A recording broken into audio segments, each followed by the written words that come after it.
Le président ukrainien Petro Poroshenko, en compagnie de diplomates européens, pour accueillir des prisonniers détenus par les séparatistes de Lugansk, échanger avec d'autres détenus par Kiev, à quelques kilomètres de la ligne de front entre Ukraine et République séparatiste pro-russe du Donbass. Un nouvel échange de prisonniers après celui de décembre 2014 dans cette région de l'Est de l'Ukraine.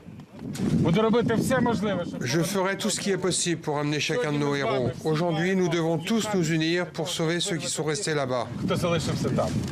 L'échange de prisonniers est l'un des points clés des accords de paix de Minsk signés en février 2014. Mais très peu ont eu lieu depuis. Celui-ci est l'un des plus importants en 4 ans de conflit dans l'Est de l'Ukraine. Au total, de part et d'autre, 380 personnes vont être libérées. Une opération qui constitue la première étape d'un échange global de tous les prisonniers des deux camps. La date de la deuxième phase de libération n'est pas encore connue. Elle devrait concerner 29 personnes détenues par les séparatistes et 74 côté ukrainien. Fragmenté en 2 républiques séparatistes pro-russes depuis 2014, l'Est de l'Ukraine connaît depuis quelques mois une baisse d'intensité des combats, grâce entre autres à ces échanges de prisonniers.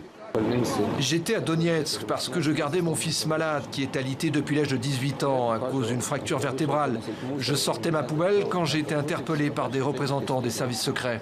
Deuxième échange le plus important depuis le début du conflit en 2014, cette opération qui intervient juste avant le Nouvel An et le Noël orthodoxe du 7 janvier est saluée par la France et l'Allemagne, les 2 parrains du processus de paix en Ukraine, qui appellent à poursuivre le processus de libération.